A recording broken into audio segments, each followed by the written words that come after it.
ಬೆಟ್ಟದ ದಾರಿಯಲ್ಲಿ ವಿಜಯ್ ಹಿಂದೆ ತಿರುಗಿ ನೋಡಿದ ವ್ಯಕ್ತಿ ಹಿಂಬಾಲಿಸುತ್ತಿತ್ತು.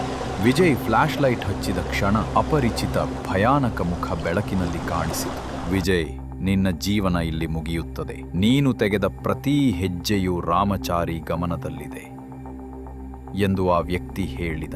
ಒಂದು ಕ್ಷಣದಲ್ಲಿ ಅವನು ವಿಜಯನ ಮೇಲೆ ಕತ್ತಿ ಬೀಸಿದ. ವಿಜಯ್ ತಪ್ಪಿಸಿಕೊಂಡ. ಕತ್ತಲೆಯಲ್ಲಿ ಇಬ್ಬರೂ ಹೊಡೆದಾಡುತ್ತಾ ಕಲ್ಲಿನ ದಾರಿಯಲ್ಲಿ ಬಿದ್ದರು. ಕೊನೆಗೆ ವಿಜಯ್ ದೊಡ್ಡ ಕಲ್ಲಿನ ಹಿಂದೆ ಬಿದ್ದ. ಆ ಹಿಂಬಾಲಿಸುತ್ತಿದ್ದ ವ್ಯಕ್ತಿ ಕಾಡಿನೊಳಗೆ ಕಾಣೆಯಾದ. ಆದರೆ ಹೋಗುವ ಮುನ್ನ ಅವನು ಬೆದರಿಕೆ ಬಿಟ್ಟ. ನೀನು ನಂದರಾಜನ ಹೆಸರು ಹೇಳಿದರೆ ನಿನ್ನ ಮರಣ ಖಚಿತ. ವಿಜಯ್ ಫ್ಲಾಶ್ ಲೈಟ್ ಬೆಳಗಿಸಿದಾಗ ರಕ್ತದ ಹನಿಗಳು ಕಲ್ಲಿನ ಮೇಲೆ ಬಿದ್ದಿದ್ದವು. ಆ ಹನಿಗಳು ಒಂದು ಗುಹೆಯ ಕಡೆಗೆ ಹಾದಿ ತೋರಿಸುತ್ತಿದ್ದವು. ವಿಜಯನ ಹೃದಯ ಭಾರವಾಯಿತು. ಇದು ಕೇವಲ ಅಕ್ರಮ ರಾಕೆಟ್ ಆಟವಲ್ಲ. ನಂದರಾಜು, ರಾಮಚಾರಿ ಹೆಸರುಗಳ ಹಿಂದೆ ಇನ್ನೂ ಭಯಾನಕ ಜಾಲವಿದೆ ಎಂದು ಅವನಿಗೆ ಅರ್ಥವಾಯಿತು. ಮುಂದೆ ಏನಾಗುತ್ತದೆ ಎಂದು ನೆಕ್ಸ್ಟ್ ಎಪಿಸೋಡಲ್ಲಿ ನೋಡೋಣ.